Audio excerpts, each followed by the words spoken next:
Hi, this is Brandon Slay from thirstgym.com. Today we're going to talk about how to set up bands for the squat.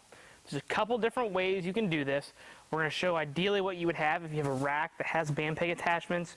If you don't have band peg attachments, you can definitely bring dumbbells over the rack. Get the exact same setup.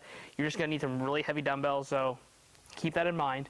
And we're also going to show another way that if you're using a rack, that you can use the rod and pin system to help you set up your bands. So, got your bar in the rack, we got your band pegs. Your band pegs need to set up at least one hole in between. So there's 5 holes on this particular rack, and so I've got them in hole 1 and hole 3. And then that's basically because you're probably going to be about in the middle of the rack. You could make a case to put them in hole 2 and hole 4, where you would be technically more centered in the rack. So just keep that in mind based on how far you walk out and what kind of rack you have available to you. You're going to take your band. Ideally, that's going to have the strength that you need. You will want to be able to try to measure your band tension in some way, because the height of the person as well as the strength of the person is going to dictate what band you use. So, but you're going to take your band and we're going to put it around the band pegs like this. We're going to take the back piece here.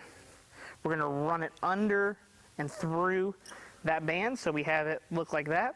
And then what we're going to do is we're going to crank this band up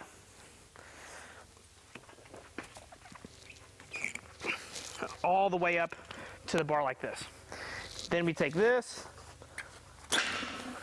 snap it so it's relatively good and tight. We've got a little triangle down here. This is basically our anchor point, and then we go basically where the band tension is really kind of getting some tension, and then we're good to go. So as you can see, there's quite a bit of band tension on there. It's not going anywhere. If I go to the other side, try to lift up, I can tell that it would go if I would put, a 100-pound plate on that side. So what this does is lets us have tension the entire range of motion. So when I go down, there's going to be tension on the band when I get to parallel and back up. I'm never going to lose tension on the band this way.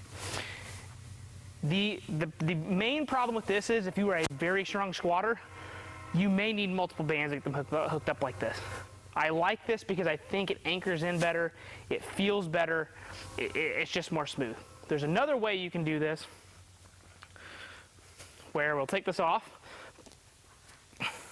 and if you don't want to do that, you can take your band peg, have one in the front, one in hole 2,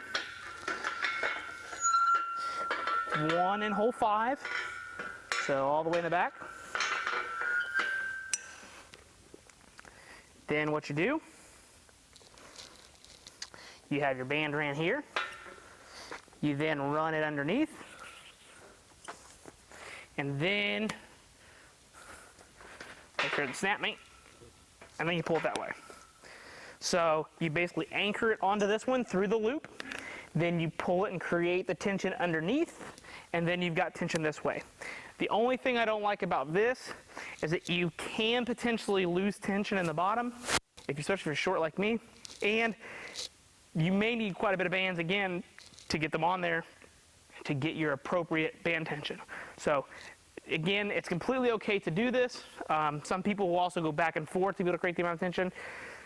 Either way is fine. Obviously, just whichever way you're going to set it up, make sure you know your tension at the top and that you're consistent with your setup, and there's always tension in the bottom and the top when you're using it.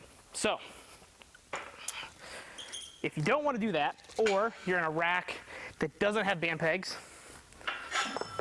what you can do, take your band, you're going to go underneath your rack, and then what you're going to do is you're going to bring this through here, okay, the outside side up, and then you're going to have that basically creates your anchor point, to where now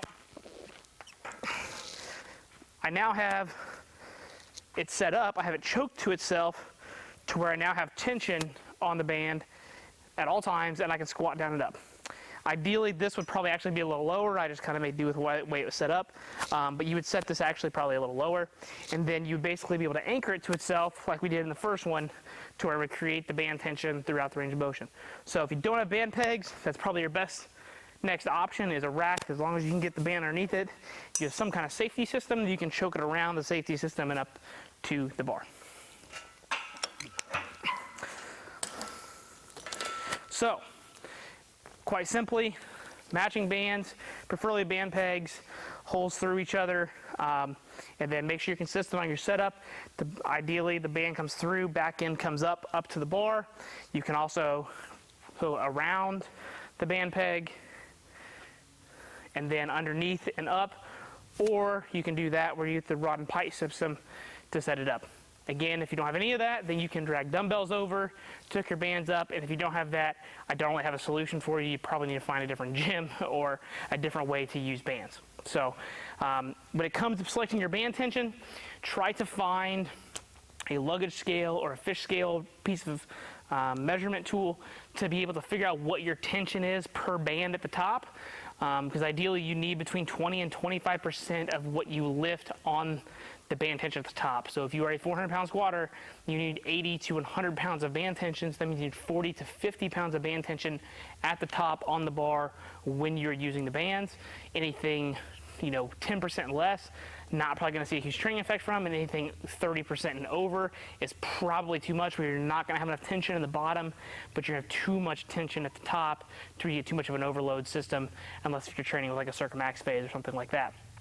If you have a monolift, this is way easier to set up because you can drop the bar at the bottom of the monolift, hook all your band tension up, especially if you're a really, really strong squatter, and then you can crank your bar up to the level that you need, and you don't have to manually pull the bands up over the sleeve of the barbell. So that's all I've got. If you get any questions, leave them in the comment section. Thanks. Have a great day.